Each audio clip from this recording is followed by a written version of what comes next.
화가 나는 임차인은 여기서 아주 중요한 실수를 하게 됩니다. 바로 임차인에게 내용 증명을 보낸 것입니다. 안녕하세요. 법무법인 비전 김희준 변호사입니다. 2021년 새해가 밝았습니다. 올해는 코로나가 빨리 종식되고 작년보다는 더 나은 한 해가 되기를 기원합니다. 올해 새해는 여러가지 이유로 새해 느낌이 조금 덜 나는 것 같아요. 우선 방송에서 새해 특집 같은 것도 없고 새해 맞이 행사도 모두 취소되었기 때문인 것 같습니다. 언제부터인지 새해에는 연하장을 보내는 것도 많이 줄어든 것 같아요. 말이 나와서 하는 소린데 어느 순간부터 편지가 많이 사라지고 있는 것 같아요. 그래도 어렸을 때는 크리스마스 시를 사서 친구들에게 편지 보내는 낭만이 있었는데, 그리고 제가 방을 정리하다 보니 초등학교 때 우표 수집한 것이 있더라고요.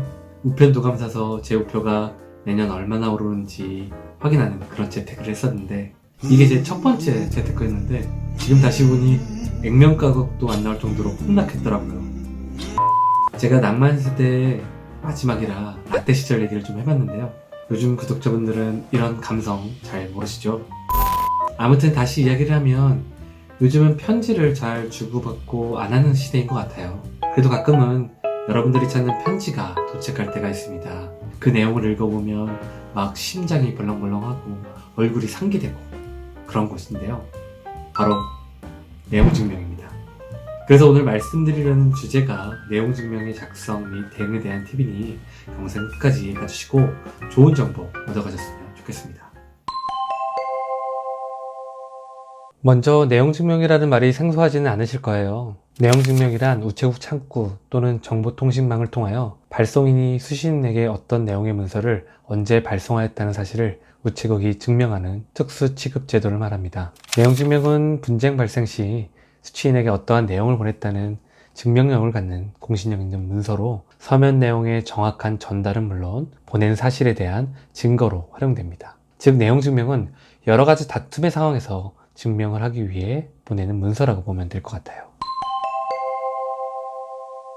내용 증명은 여러 가지 목적으로 사용되는데요.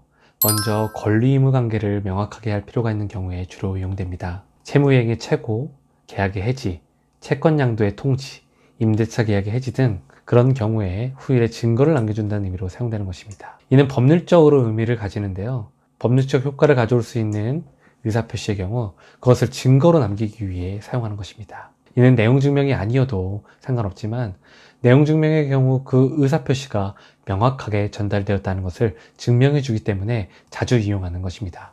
두 번째로는 경고입니다. 누군가가 내 권리를 침해하고 있거나 누군가가 본인에게 의무가 있다는 사실을 알려주는 경고의 메시지를 보낼 때에도 내용 증명이 사용됩니다.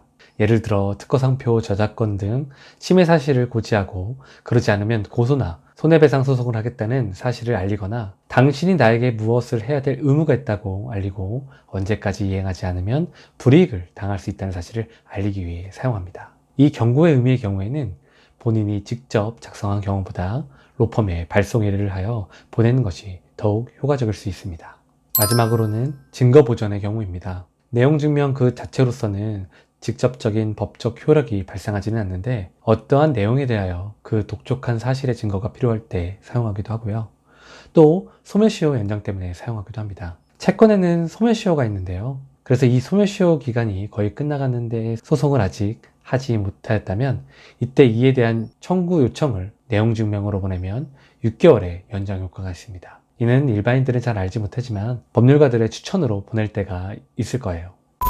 이렇게 여러 가지 이유로 내용 증명을 보내실 텐데요. 내용 증명을 발송하기 위해서는 원본 한 통, 등본 두 통, 총 3통이 필요합니다. 3통 중 원본은 수신인에게 발송을 하고 등본 한 통은 우체국이 보관하고 나머지 등본 한 통은 발신자가 보관합니다. 그런데 막상 내용 증명이라고 제목을 쓰고 나면 어떻게 해야 될지 막막한 경우들이 있어요. 그래서 다음으로는 내용 증명 작성법에 대해서 알아보도록 하겠습니다.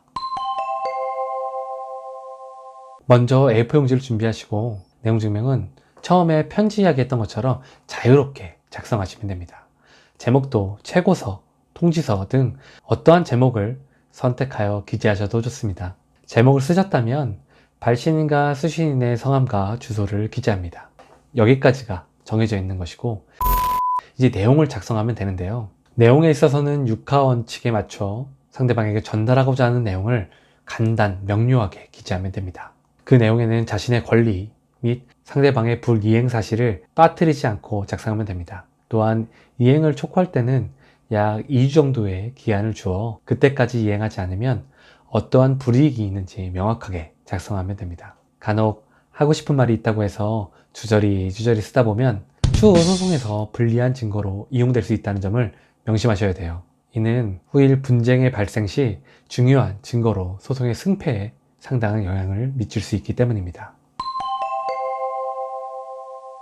이번에는 내용 증명을 받았을 때 어떻게 해야 되나 하는 것을 알아보도록 하겠습니다. 내용 증명을 받았다고 해서 그 자체로 강제집행 등 공권력이 개입되는 일은 없을 뿐더러 우체국 또한 해당 내용의 문서를 해당 이에게 보냈다 정도만 증명해 줄 수 있지 그 안에 담긴 내용이 진실인지 여부는 당연히 판단해 주는 것은 아니에요. 그럼에도 내용 증명의 기능을 잘 모르는 사람들은 내용 증명에 대해 겁을 먹거나 있지도 않은 사실에 대해서 합의를 보는 경우가 적지 않은 것 같습니다. 반협박성 내용 증명의 경우에도 그 글에서 말하는 민형사상의 조치는 내용 증명을 보내는 것만으로 개시되는 것은 아니고 언제까지나 소송이 실제 제기되고 법원이 이를 받아들여야만 실현될 수 있는 것입니다. 다만 내용 증명의 발송은 가장 기본적인 증거 확보 방법이자 소송 제기 전 전초 단계가 되는 경우가 많으므로 내용 증명을 받은 경우에는 해당 내용을 수신인이 인정하지 않거나 발신인의 요구사항에 따르지 않을 경우 소송 제기가 충분히 가능하다는 점을 인식하고 발신인의 주장이 일리 있는 경우 합의와 화해를 꾀하여 분쟁을 방지하는 것이 가장 바람직한 방법이라고 할 수 있겠습니다. 그런데 만일 발신인의 주장이 터무니없는 것이라면 미리 증거 등 자료를 소송에 대비하여 준비해두고 법률 전문가의 자문을 받는 것이 좋습니다. 또한 상대방이 소송 등 분쟁을 예정하고 있는 경우라면 적극적으로 우리 쪽의 입장을 밝히는 내용의 답신을 내용 증명으로 보내는 것이 좋습니다. 이를 하지 않으면 사실을 인정한다는 뉘앙스로 비춰질 수 있기 때문이에요. 실제로 재판정에서 판사님은 내용 증명을 받고 왜 아무런 조치를 취하지 않았냐고 물으실 때가 많이 있기 때문입니다.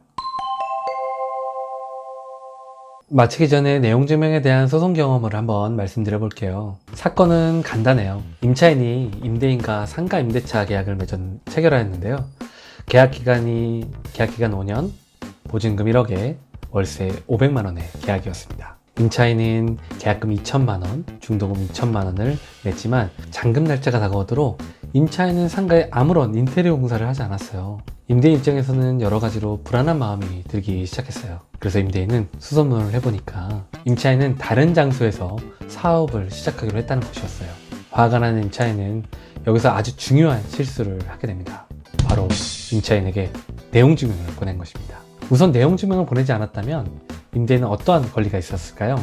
임대인은 월세가 500만 원이니 우선 4달 동안 현재까지 낸 보증금에서 월세를 공제할 수 있고 그 기간의 관리비도 청구할 수 있을 것입니다.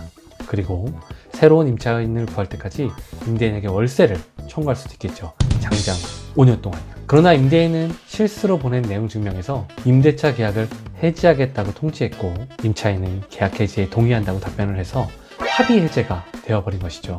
그랬더니 임차인은 오히려 소송을 해서 지급한 계약금, 중도금 4천만 원을 모두 돌려달라고 했어요. 임대인 입장에서는 당연히 4천만 원은 임차인이 계약 위반한 것이니 돌릴 수 없고 오히려 임차인 때문에 손해본 부분을 배상하라고 했습니다. 그러나 내용 증명 당시 임대료가 밀린 것도 아니고 계약이 합의 해제가 된 것이기 때문에 임대인이 매우 불리할 수밖에 없게 되었죠. 결국은 임대인이 임차인에게 2,500만 원을 돌려주는 것으로 조정이 되었는데 임대인 입장에서는 손해가 이만저만이 아니었습니다. 단지 내용 증명 한 개를 잘못 보낸 것 때문에 수천만 원을 손해본 것이죠. 이렇게 내용 증명 하나가 소송의 결과를 완전히 뒤집을 수 있다는 점을 꼭 명심하셔야 됩니다. 오늘은 내용 증명에 대한 모든 것을 알아보았는데요. 언제나 법률 문제는 쉬운 게 없죠. 그래서 내용 증명을 발송할 일이 있으면 로펌에 내용 증명 작성을 의뢰해 보는 것을 추천해 드립니다. 그리고 내용 증명을 받아보고 어떻게 대처해야 될지 모르겠다면 로펌에 내방하셔서 꼭 상담 받아보세요. 영상 관련 궁금한 사항 있으면 댓글 남겨주시고 구독, 좋아요까지 부탁드릴게요. 감사합니다.